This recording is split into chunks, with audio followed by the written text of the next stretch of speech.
അറിവമ്മ അലിവമ്മ. തേനീച്ച പുഷ്പത്തിലെ തേൻ മാത്രം നുകരുന്നത് പോലെ എന്തിലും നന്മ മാത്രം കാണാൻ ഒരു നല്ല മനസ്സു തരണേ എന്ന് മക്കൾ പ്രാർത്ഥിക്കുക. സമർപ്പണത്തെക്കുറിച്ച് അമ്മ എപ്പോഴും പറയാറുള്ളതാണ്. എന്തു ചെയ്യുമ്പോഴും അവിടുത്തേക്ക് സമർപ്പിച്ചുകൊണ്ട് ചെയ്യുവാൻ മക്കൾ ശ്രമിക്കണം. എന്തും അവിടുത്തെ ഇച്ഛയായി കാണുവാനുള്ള ഒരു മനസ്സു തരണേ എന്ന് വേണം പ്രാർത്ഥിക്കുവാൻ. ഈ ശരണാഗതിയായിരിക്കണം നമ്മുടെ ജീവിതത്തിന്റെ ലക്ഷ്യം.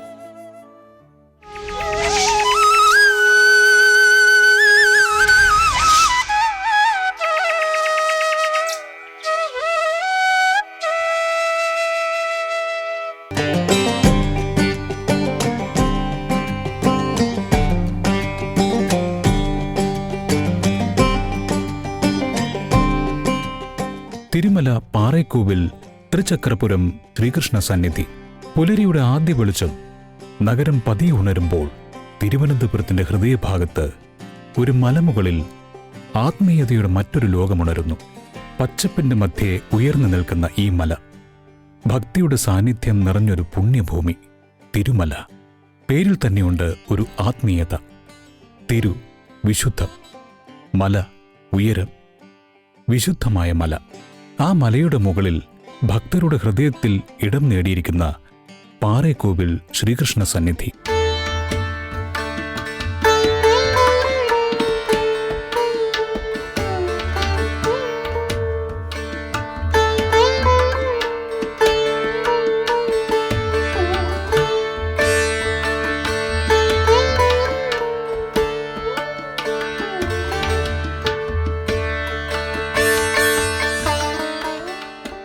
ഒരു മല, അതിൻ്റെ മുകളിൽ ഒരു ക്ഷേത്രം. ആ ക്ഷേത്രത്തിലേക്ക് കയറിപ്പോകുന്ന പടികൾ. ഓരോ പടിയും കയറും തോറും നഗരത്തിൻ്റെ ശബ്ദങ്ങൾ പിന്നിലാകുന്നു. മനസ്സ് പതിയെ ശാന്തമാകുന്നു. പാറക്കോവിലേക്കുള്ള യാത്ര ഒരു സാധാരണ ക്ഷേത്ര ദർശന യാത്രയല്ല. മലമുകളിലേക്ക് കയറുന്ന ഓരോ പടിയും ഭക്തിയുടെ ഒരു ചുവടായി മാറുന്നു. ഏകദേശം 95ഓളം പടികൾ കയറിയെത്തുമ്പോൾ മലമുകളിൽ സ്ഥിതി ചെയ്യുന്ന ക്ഷേത്ര സന്നിധിയിലെത്താം. പഞ്ചപാണ്ഡവരുടെ അജ്ഞാതവാസ കാലത്ത് അവർ ഒരു ദിവസം അവിടെ തങ്ങിയെന്നും അവർ നിർമ്മിച്ച ക്ഷേത്രമാണ് ഈ പവിത്രമായ ക്ഷേത്രം. പാഞ്ചാലി പൂജിച്ചിരുന്ന ശ്രീകൃഷ്ണ വിഗ്രഹമാണ് ഇവിടെ പ്രതിഷ്ഠിച്ചിരിക്കുന്നത്. പത്മനാഭ സ്വാമി ക്ഷേത്രത്തിൻ്റെ ഒറ്റക്കൽ മണ്ഡപം, ആ ഒറ്റക്കൽ മണ്ഡപത്തിനുള്ള പാറ ഈ ക്ഷേത്രത്തിൽ നിന്നാണ് കൊണ്ടുപോയിട്ടുള്ളത്. രാവിലെ 5:30-ക്കാണ് ക്ഷേത്രം നട തുറക്കുന്നത്. 10 മണി വരെയാണ് ദർശന സമയമുള്ളത്. വൈകുന്നേരം 5 മണിക്ക് നട തുറന്ന് 8 മണിക്കാണ് ദീപാരാധന ക്ഷേത്രം നട അടയ്ക്കുന്നത്.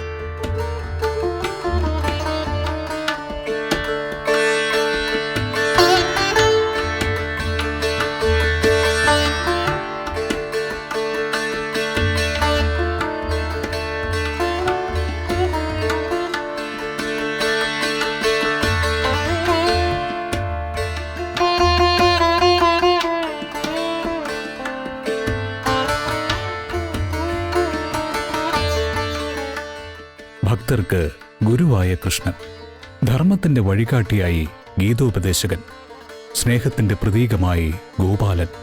ഓരോ ഭക്തന്റെയും ഹൃദയത്തിൽ കൃഷ്ണന് ഓരോ അനുഭവമാണ്.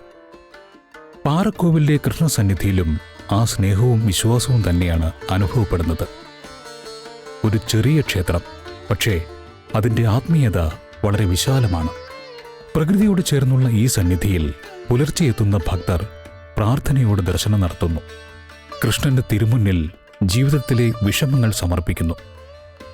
നല്ല നാളുകൾക്കായി പ്രാർത്ഥിക്കുന്നു. ക്ഷേത്രത്തിലെ പ്രത്യേകത എന്ന് പറഞ്ഞു കഴിഞ്ഞാൽ ചതുർബാഹമായിട്ടുള്ള കൃഷ്ണനാണ്. ഒരു കയ്യിൽ ശംഖം, ഒരു കയ്യിൽ ചക്രവും, ഒരു കയ്യിൽ വെണ്ണയും, ഒരു കൈ ഇടുപ്പിൽ നിർത്തിയിട്ടുള്ള ഭാവമാണ് ഇവിടുത്തത്. ഇവിടുത്തെ പ്രധാന വഴിപാടുകൾ എന്ന് പറഞ്ഞാൽ തൃക്കൈവെണ്ണയും പാൽപ്പായസവുമാണ്. തൃക്കൈവെണ്ണ കൂടുതലും സ്ത്രീജനങ്ങൾ ഇവിടെ വന്നിട്ട് അവരുടെ സന്താനങ്ങൾ ഉണ്ടാവാൻ വേണ്ടിയിട്ടും മംഗല്യഭാഗ്യം ഉണ്ടാവാൻ വേണ്ടിയിട്ടും വെണ്ണ സമർപ്പിച്ച് സ്വയംവരാർച്ചനും സന്താനഗോപാലാർച്ചന നടത്താറുണ്ട്.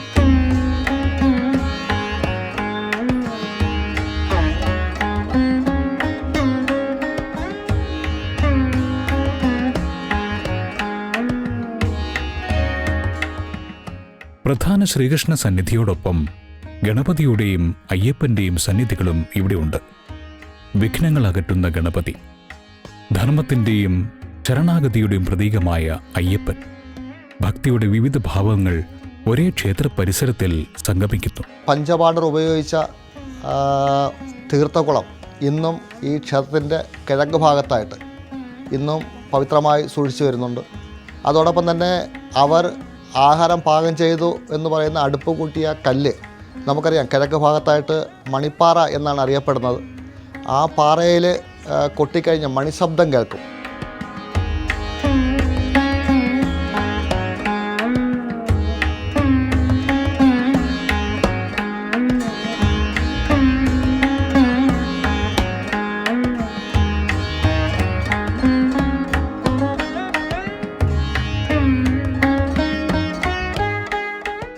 മഹാഭാരതത്തിന്റെ യുദ്ധഭൂമിയിൽ അർജുനന് മുന്നിൽ നിന്ന കൃഷ്ണൻ ജീവിതത്തിന്റെ അർത്ഥം പഠിപ്പിച്ച ഗുരുവാണ്. കർമ്മം ചെയ്യുക, ഫലത്തെക്കുറിച്ചുള്ള അമിതമായ ആസക്തി ഉപേക്ഷിച്ച് ധർമ്മത്തിന്റെ വഴിയിൽ മുന്നോട്ടു പോകാൻ കൃഷ്ണൻ നമ്മെ ഓർമ്മിപ്പിക്കുന്നു.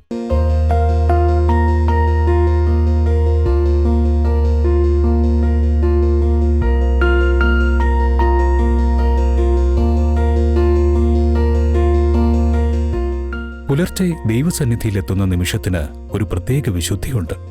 നിർമാല്യ ദർശനം. രാത്രിയിലെ പൂജകൾക്കും അലങ്കാരങ്ങൾക്കും ശേഷം ഭഗവാനെ ഭക്തർ ദർശിക്കുന്ന പുണ്യനിമിഷം.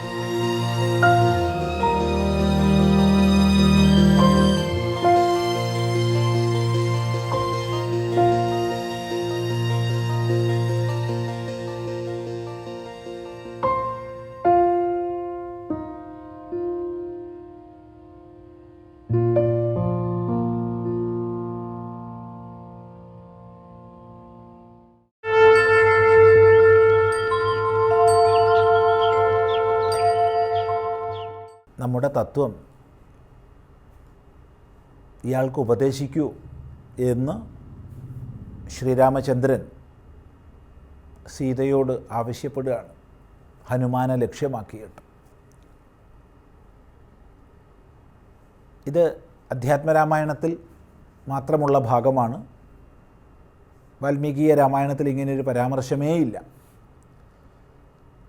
അതേസമയത്ത് അധ്യാത്മരാമായണ മൂലത്തിൽ വളരെ വിസ്തൃതമായുണ്ട്. അതിനെ അനുവദിച്ചുകൊണ്ടാണ് എഴുത്തച്ഛൻ ഇവിടെ പറയുന്നത്. ഈ ഭാഗത്ത്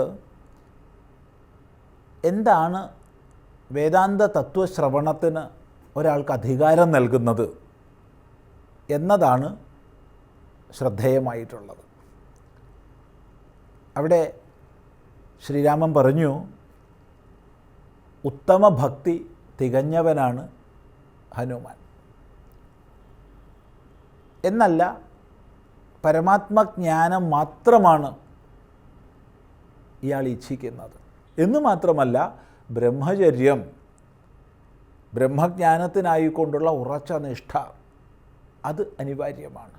അതിനനുസൃതമായി ഇന്ദ്രിയ മനസ്സുകളെ നിയന്ത്രിച്ചിരിക്കുന്ന ഭാവം, ഇതെല്ലാം തികഞ്ഞവനാണ് ഹനുമാൻ എന്ന് പറഞ്ഞിട്ട് തൻ മനോരഥത്തെ നീ നൽകിയിടണം മടിയാതെ എന്ന് സീതയോട് ആവശ്യപ്പെടുന്നു. ഇവിടെ മനസ്സിലാക്കേണ്ടത്, ഹനുമാൻ തത്വവിജ്ഞാനത്തിന് പ്രാർത്ഥിച്ചിട്ടില്ല. സാധാരണഗതിയിൽ ശിഷ്യൻ പ്രാർത്ഥിക്കുമ്പോഴാണ്, അഭ്യർത്ഥിക്കുമ്പോഴാണ് ഗുരു ഉപദേശിക്കുന്നത്. അത് സമ്പ്രദായമാണ്. വേദാന്ത സമ്പ്രദായത്തിൽ പ്രധാനമാണ് ശിഷ്യൻ ആവശ്യപ്പെടുമ്പോഴാണ് ഗുരുനാഥൻ ഉപദേശിക്കുന്നത്. ആവശ്യപ്പെടാത്തവർക്ക് തത്വോപദേശം ചെയ്യാറില്ല. എന്നാൽ ഇവിടെ നിരന്തരമായ തൻ്റെ ജീവിതത്തെ കൊണ്ട് ഹനുമാൻ താൻ മറ്റൊന്നും ഇച്ഛിക്കുന്നില്ല എന്നുള്ള, തത്വോപദേശം മാത്രമേ ഇച്ഛിക്കുന്നുള്ളൂ എന്നുള്ള ആ ഒരു സന്ദേശത്തെ നൽകിക്കഴിഞ്ഞു. അത് തിരിച്ചറിഞ്ഞു കഴിഞ്ഞാൽ പിന്നെ ഗുരുവിൻ്റെ കർത്തവ്യമാണ് ശിഷ്യൻ്റെ ഹൃദയം മനസ്സിലാക്കി ഉപദേശിക്കുക എന്നുള്ളത്. അപ്പോൾ ഒരു ഭാഗത്ത് ശിഷ്യ പ്രാർത്ഥനയ്ക്ക് മറുപടിയായിട്ടാണ് ഉപദേശിക്കുന്നത്.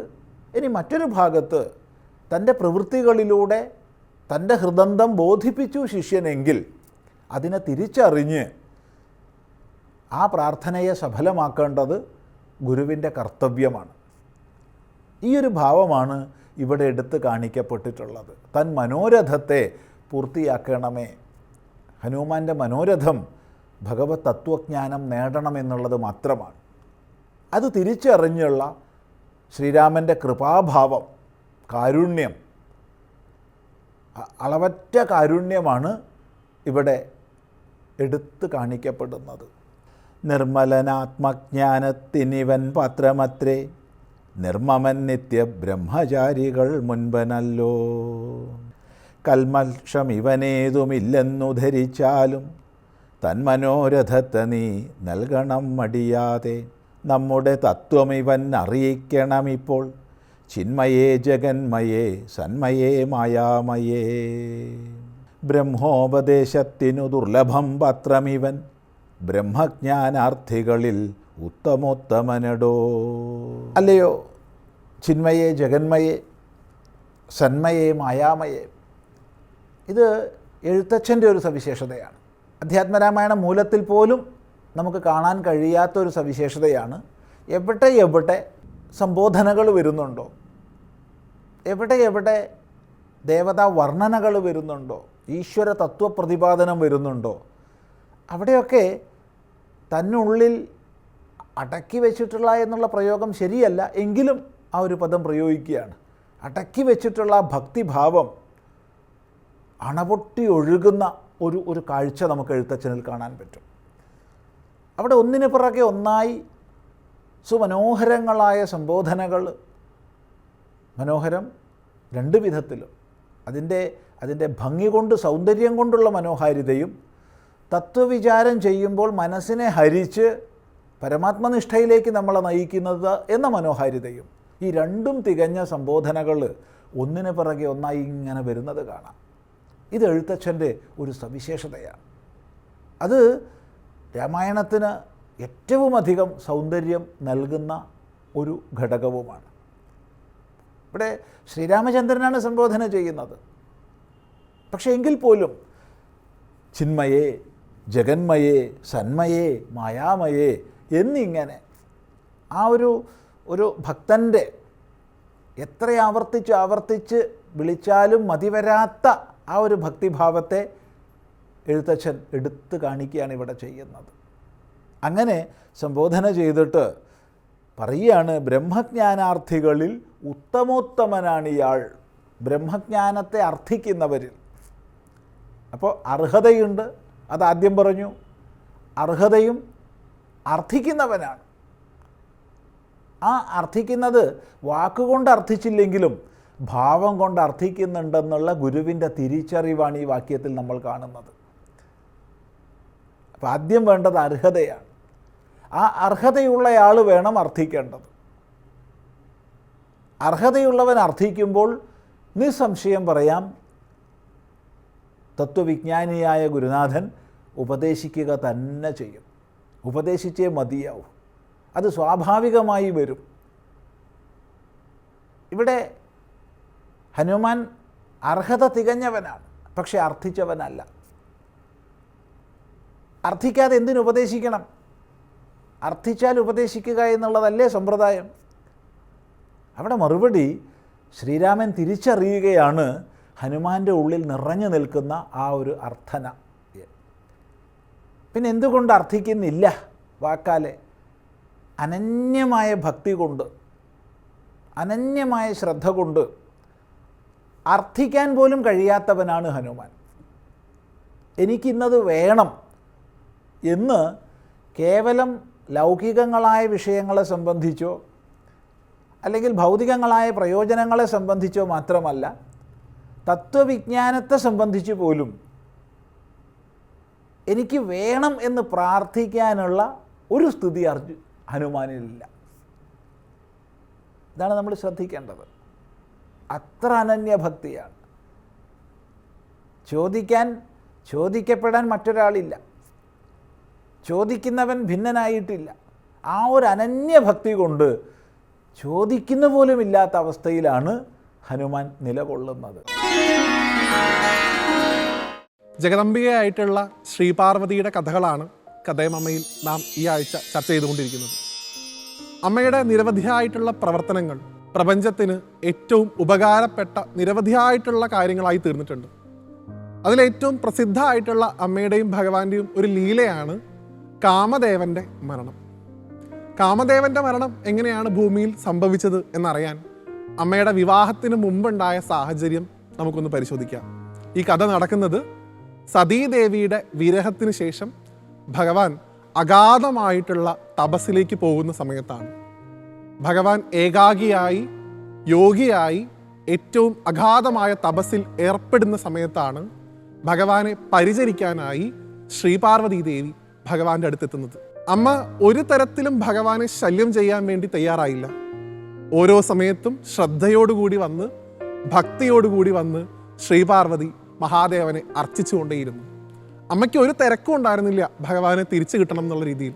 ഉചിതമായിട്ടുള്ള സമയത്ത് ഭഗവാൻ ഇടപെടുമെന്നും ഭഗവാനെ തനിക്ക് തിരിച്ചു കിട്ടുമെന്നുമുള്ള വിശ്വാസം അമ്മയിലുണ്ടായിരുന്നു. എന്നാൽ താരകാസുരൻ്റെ അതിക്രമങ്ങൾ ലോകത്ത് വീണ്ടും വീണ്ടും കൂടിക്കൂടി വരുന്നു. ഭഗവാനും അമ്മയും തമ്മിലുള്ള വിവാഹത്തിന് ശേഷം മാത്രമേ ഭഗവാൻ സുബ്രഹ്മണ്യ സ്വാമിയുടെ അവതാരമുണ്ടാകൂ എന്ന് മനസ്സിലാക്കിയ ദേവന്മാർ കാമദേവനെ സഹായത്തിനായി സമീപിക്കുന്നു. കാമദേവൻ ശ്രീപാർവതി ദേവിയുടെ അരികിലേക്ക് വരുന്നു. ഭഗവാൻ അമ്മയോട് പറയാണ്, അമ്മേ, മഹാദേവനെ അങ്ങേക്ക് തിരിച്ചു കിട്ടാനായി ഞാൻ അങ്ങയെ സഹായിക്കാം. ദേവി പറയുന്നുണ്ട്, എനിക്ക് ആരുടെയും സഹായം ആവശ്യമില്ല. അങ്ങയുടെ ധർമ്മം ചെയ്തോളൂ, ഞാൻ എൻ്റെ ധർമ്മം ചെയ്തോളാം. എനിക്ക് ഭഗവാൻ എപ്പോഴാണോ ഇച്ഛിക്കുന്നത് ആ സമയത്ത് മാത്രം ഭഗവാനെ തിരിച്ചു കിട്ടിയാൽ മതി. അമ്മ ഒരിക്കലും ആവശ്യപ്പെട്ടിട്ടില്ല കാമദേവനോട് മഹാദേവന് നേരെ അസ്ത്രം പ്രയോഗിക്കാം. പക്ഷെ ദേവന്മാരുടെ അഭ്യർത്ഥനയിൽ വിവശനായി കാമദേവൻ ശ്രീപാർവതി ദേവി ഉപാസിച്ചു കൊണ്ടിരിക്കുന്ന ആ യോഗഭാവത്തിലുള്ള മഹാദേവന് നേരെ അസ്ത്രങ്ങൾ പ്രയോഗിക്കാൻ തുടങ്ങി. കാമദേവന്റെ വില്ല് കരിമ്പിൻ്റെ വില്ലാണ്. അദ്ദേഹത്തിൻ്റെ വില്ലിൻ്റെ ഞാൺ വണ്ടുകളെ കൊണ്ടുണ്ടാക്കിയതാണ് എന്നാണ് പറയുക. അദ്ദേഹത്തിൻ്റെ അസ്ത്രങ്ങളോ പുഷ്പബാണങ്ങളാണ്. അത് ഏൽക്കുന്ന ആർക്കും അനുരാഗമുണ്ടാവും, കാമവിവശനായി തീരും. കാമദേവൻ കരുതിയത് മഹാദേവന് നേരെ ശ്രീപാർവതി ദേവിക്ക് വേണ്ടി അസ്ത്രമയച്ചാൽ മഹാദേവന് ശ്രീപാർവതി ദേവിയോട് അനുരാഗം തോന്നുമെന്നും അങ്ങനെ ഭൂമിയുടെ ഈ അവസ്ഥയ്ക്ക് പരിഹാരമുണ്ടാകും എന്നുമാണ്. ഇങ്ങനെ കാമദേവൻ രതീദേവിയോടൊപ്പം മഹാദേവന്റെ സമീപത്തേക്ക് എത്തുകയും ഓരോരോ അസ്ത്രങ്ങളായി ഭഗവാന് നേരെ പ്രയോഗിക്കാനും തുടങ്ങി. അമ്മ പോലും ഭയന്നുപോയി ഭഗവാനിലുണ്ടാവുന്ന ആ മാറ്റങ്ങൾ കണ്ട്. ശ്രീപാർവതി ദേവി ഭഗവാൻ എന്താണ് സംഭവിക്കുന്നത് എന്ന് മനസ്സിലാകാതെ നോക്കി നിൽക്കുന്നു. തൻ്റെ നേരെ കാമബാണങ്ങൾ അയച്ച മന്മഥനെ ഭഗവാൻ തൻ്റെ മൂന്നാമത്തെ കണ്ണു തുറന്ന് നോക്കുകയും ആ ജ്ഞാനാഗ്നി കൊണ്ട് കാമദേവനെ ഭസ്മമാക്കി തീർക്കുകയും ചെയ്തു. ഇതോടുകൂടി കാമദേവന്റെ മരണം സംഭവിച്ചു. ഭൂമിയിൽ കാമനില്ലാത്ത അവസ്ഥ വന്നു. തൻ്റെ ഭർത്താവ് ശരീരം പോയി കിടക്കുന്ന അവസ്ഥ കണ്ട രതീദേവി ശ്രീപാർവതി ദേവിയെ പ്രാർത്ഥിച്ചു. നോക്കൂ, അമ്മയാണ് പ്രാർത്ഥിക്കുന്നത്, ജഗദംബികയാണ് പ്രാർത്ഥിക്കുന്നത്. ഞാൻ തുടക്കത്തിലേ സൂചിപ്പിച്ചിരുന്നു, നമുക്ക് എന്ത് ബുദ്ധിമുട്ട് വന്നാലും നമുക്ക് എന്ത് പ്രയാസം വന്നാലും നാം ആദ്യം ഓടിയെത്തുന്നത് നമ്മുടെ അമ്മയുടെ അരികിലാണ്. ലോകത്തിൻ്റെ മുഴുവൻ അമ്മയാണ് ശ്രീപാർവതി. അതുകൊണ്ട് തന്നെ തൻ്റെ ഭർത്താവിന് ശരീരം തിരിച്ചു കിട്ടണേ എന്ന് ശ്രീപാർവതി ദേവിയോട് രതീദേവി പ്രാർത്ഥിക്കുന്നു. അങ്ങനെ അമ്മയുടെ അഭ്യർത്ഥന പ്രകാരമാണ് മഹാദേവൻ അദ്ദേഹത്തിന് ശരീരം തിരിച്ചു കൊടുക്കുന്നത്. ഇതേ കാമദേവനാണ് ശ്രീകൃഷ്ണ ഭഗവാന്റെയും രുക്മിണി ദേവിയുടെയും മകനായിട്ടുള്ള പ്രദ്യുമ്നായി വീണ്ടും പുനർജനിക്കുന്നത്. ഈ കഥയുടെ ഒരു ഐതിഹ്യവശം പറയുമ്പോൾ മംഗല്യഭാഗ്യം ഉണ്ടാവാനായിട്ട്, ഭർത്താവിൻ്റെ ജീവന് അപകടം സംഭവിക്കാതിരിക്കാനായിട്ട്, അസുഖങ്ങളോ പ്രയാസങ്ങളോ ഒക്കെ നേരിടുന്ന ഭർത്താക്കന്മാരുള്ള ഭാര്യമാരെല്ലാവരും തന്നെ ശ്രീപാർവതി ദേവിയെ ഉപാസിക്കുകയാണെങ്കിൽ അവരുടെ ഭർത്താക്കന്മാർക്ക് എല്ലാ തരത്തിലുള്ള ശ്രേയസ്സും മഹാദേവൻ പ്രദാനം ചെയ്യും എന്നൊരു വിശ്വാസം പറയാറുണ്ട്. അതതിൻ്റെ കഥയുടെ വശം. ഇനി ഭഗവാൻ ശ്രീപാർവതി ദേവിയുടെ അനുരാഗത്തിന് വേണ്ടി ആ അനുരാഗത്തിൻ്റെ അപ്പുറത്തുമുള്ള ശിവചൈതന്യത്തെ മനസ്സിലാക്കിക്കാൻ വേണ്ടി കാമനെ എരിച്ചത് എന്തിനാണ് എന്ന് മനസ്സിലാക്കാം. കാമൻ എന്ന ആ ദേവത പ്രതിദാനം ചെയ്യുന്നത് കാമചിന്തകളെയാണ്. ശ്രീപാർവതി ദേവിക്ക് കാമചിന്തകളുടെ ഒരു സഹായവും വേണ്ടി വന്നിരുന്നില്ല മഹാദേവനെ പ്രാപ്തനാക്കാൻ. പക്ഷെ കാമദേവൻ സ്വയം കാമചിന്ത കൊണ്ട് ശിവനെ പാർവതിക്ക് കൊടുക്കാം എന്ന് കരുതി. ഒരിക്കലും കാമചിന്ത കൊണ്ട് ശിവനെ പ്രാപ്തനാക്കാൻ ആർക്കും സാധിക്കില്ല. കാമചിന്ത കൊണ്ടല്ല ഭഗവാനെ നമ്മുടെ മനസ്സിലേക്ക് നാം ഉറപ്പിക്കേണ്ടത്. അത് ശ്രീപാർവതി ദേവി കാണിച്ചു തന്ന ഭക്തിയുടെയും ത്യാഗത്തിൻ്റെയും ഉപാസനയുടെയും വഴിയിലൂടെയാണ്. കാമത്തിലൂടെ ഭഗവാനെ നേടിയെടുക്കാൻ ശ്രമിച്ചാൽ നമുക്കും കാമദേവന്റെ അവസ്ഥ തന്നെ വരും. ഭഗവാൻ എന്തിനാ ഇല്ലായ്മ ചെയ്യുന്നത്? ഭഗവാൻ എന്തിനെയാണ് തൻ്റെ അറിവിൻ്റെ അഗ്നി കൊണ്ട് ഇല്ലായ്മ ചെയ്തത്? അത് കാമദേവൻ എന്ന് പറയുന്ന ഒരു വ്യക്തിയായിട്ട് കാണാതെ നമ്മുടെ മനസ്സിലുള്ള കാമചിന്തകളെ ഭഗവാൻ അറിവ് കൊണ്ട് കത്തിക്കുന്നു. അങ്ങനെ വേണം അതിനെ മനസ്സിലാക്കാൻ. നമുക്ക് നിരന്തരം ആവശ്യങ്ങളാണ് ഭഗവാനോട്. ഭഗവാനെ അത് തരണേ, ഇത് തരണേ, നിരവധിയായിട്ടുള്ള പ്രാർത്ഥനകളാണ്. ആ പ്രാർത്ഥനകളൊക്കെ നല്ലത് തന്നെ. പക്ഷേ അതിൽ കാമചിന്തകൾ വളരെയധികം കൂടിയാൽ ഭഗവാൻ തൻ്റെ അറിവിൻ്റെ അഗ്നി കൊണ്ട് ആ കാമചിന്തകളെ ഇല്ലാതാക്കും. ഭക്തന് ഒരിക്കലും കാമചിന്തയോടുകൂടി ഭഗവാനെ പ്രാപ്തനാക്കാൻ സാധിക്കില്ല എന്നുള്ള വലിയ കഥ, വലിയ തത്വം ഈ ഒരു സംഭവത്തിലൂടെ മഹാദേവനും ശ്രീപാർവതി ദേവിയും ഒരു ലീലയാക്കി നമുക്ക് പറഞ്ഞു തന്നിരിക്കുന്നു. അപ്പം അതുകൊണ്ട് നമുക്കെല്ലാവർക്കും ഭഗവതിയെ പ്രാർത്ഥിക്കാൻ വേണ്ടി ശ്രമിക്കാം. എന്തിനു വേണ്ടിയിട്ട്? കാമചിന്തകളില്ലാതെ ആ മഹാദേവനെ നമുക്ക് എങ്ങനെ പ്രാപ്തനാക്കണം എന്ന് ഭഗവതി നമ്മളെ പഠിപ്പിക്കട്ടെ. അതിനായിരിക്കണം ഓരോ തവണയും കാമൻ്റെ ആ അഗ്നിയിലുള്ള മരണം നാം സ്മരിക്കേണ്ടത്. അതുകൊണ്ട് കാമനെ ഹരിച്ച മഹാദേവനെയും കാമനില്ലാതെ ശിവനെ പ്രാപ്തിയാക്കിയിട്ടുള്ള പരാശക്തിയെയും സ്മരിച്ചുകൊണ്ട് ഈ ഒരു അധ്യായത്തിൽ നിന്ന് വിടവാങ്ങുന്നു. മറ്റൊരു കഥയുമായി ജഗദംബികയുടെ വിശേഷങ്ങൾ നിങ്ങളിലേക്ക് എത്തിക്കാൻ അടുത്തൊരു അധ്യായത്തിൽ വീണ്ടും കാണുന്നത് വരെ എല്ലാവർക്കും നന്ദി, നമസ്കാരം.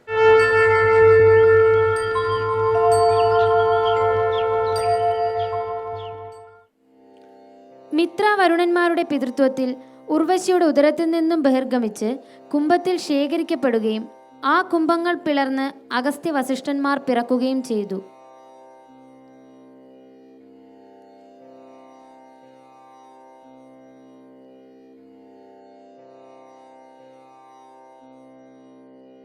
ഞാൻ അഗസ്ത്യൻ വേദശാസ്ത്രത്തിലും ആയുധ അഭ്യാസത്തിലും ഞാൻ അദ്വൈതനായിരുന്നു. ഒരിക്കൽ ഞാൻ വനാന്തരത്തിൽ കൂടി യാത്ര ചെയ്യവേ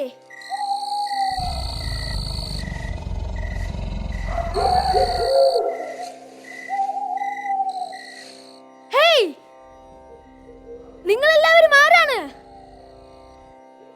നിങ്ങളെല്ലാവരും എന്തിനാണ് തലകീഴായി തൂങ്ങിക്കിടക്കുന്നത്? ഞങ്ങൾ നിന്റെ പിതൃക്കളാണ്. എന്ത് പിതൃക്കളോ? അതെ, നിനക്ക് പുത്രന്മാർ ജനിച്ചാലേ ഞങ്ങൾക്ക് സ്വർഗപ്രാപ്തി ഉണ്ടാകൂ. അങ്ങനെ പിതൃമോക്ഷ സാധ്യത്തിനായി എൻ്റെ മംഗല്യം നടന്നു. ലോകത്തിലെ സമസ്ത സൗന്ദര്യമുള്ള ജീവജാലങ്ങളിൽ നിന്നും സ്വരൂപിച്ചൊരു പെൺ ശിശു, ലോപമുദ്ര, വിദർഭ മഹാരാജാവിന്റെ വളർത്തുമകളെ ഞാൻ വിവാഹം ചെയ്തു. അതിലുണ്ടായ പുത്രനാണ് ദൃഢസ്യ. ശേഷം തപസ്സിനായി വനാന്തരത്തിലേക്ക് യാത്രയായി.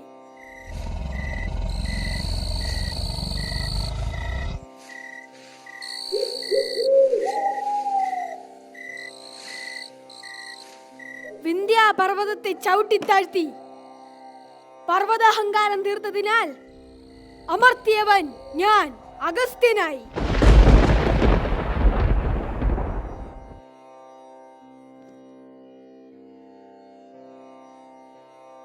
ഒരിക്കൽ കാമാധുരനായ നഹൂഷൻ സഞ്ചരിച്ചെന്ന പല്ലക്ക് ഞങ്ങൾക്ക് ചുമക്കേണ്ടി വന്നു.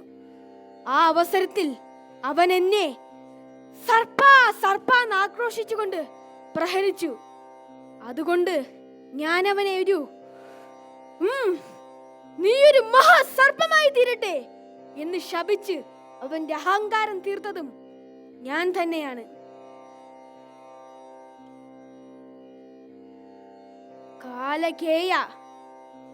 കാലകേയ അസുരന്മാരുടെ ശല്യം സഹിക്കവയ്യാതെ സമുദ്രത്തിനടിയിൽ ഒളിച്ചിരുന്ന അസുരന്മാരെ നശിപ്പിക്കുവാൻ സമുദ്രത്തെ കൈ കുമ്പിളിലാക്കി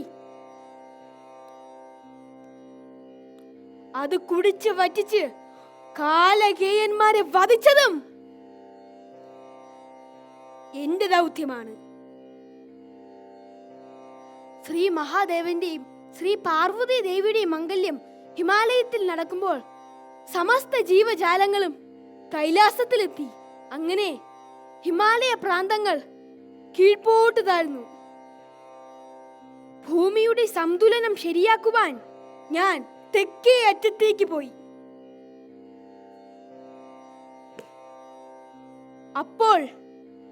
അപ്പോൾ ഭൂതലം സന്തുലനമായി. രാക്ഷസനായ ക്രൗഞ്ചനെ എന്റെ ജപപാത്രത്തിലെ ജലം കൊണ്ട് ക്രൗഞ്ച പർവ്വതമാക്കി തീർത്തു. എന്റെ ജപപാത്രത്തിലെ ജലമാണ് കാവേരി നദിയായി ഒഴുകുന്നത്.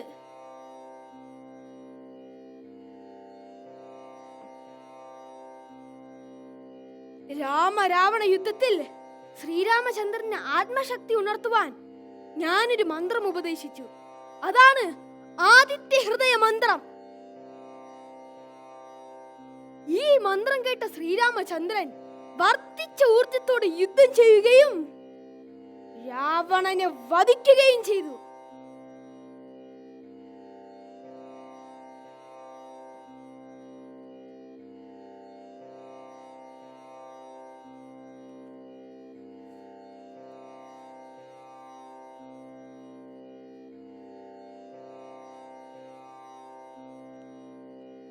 തമിഴ് ഭാഷയ്ക്ക് വ്യാകരണ ഗ്രന്ഥം നിർമ്മിച്ചു നൽകിയതും അഗസ്ത്യഗീതം, ശിവസംഹിത, അഗസ്ത്യ സംഹിത എന്നിവ രചിച്ചതും നാം തന്നെയാണ്. അയോധ്യയിലേക്ക് എത്തിയ സീതാരാമന്മാരെ കാണാൻ 4 ദിക്കിൽ നിന്നും മുനിമാരെത്തിയിരുന്നു. അവരോടൊപ്പം ഈ ഞാനും സന്നിഹിതനായിരുന്നു. അറിവിന്റെ അപാരതയിലേക്ക്, സത്യങ്ങളിലേക്ക് ധ്യാന നിമഗ്നനാകാൻ ദക്ഷിണ ഭാരതത്തിലെ പർവ്വത പ്രാന്തങ്ങളിൽ ഞാൻ നടകൊണ്ടു. പർവ്വതത്തെ താഴ്ത്തുന്നതും കടലിനെ വറ്റിക്കുന്നതും മനുഷ്യനാൽ അസാധ്യമാണ്. പക്ഷേ തപശക്തി കൊണ്ട് അതും സാധ്യമാകും.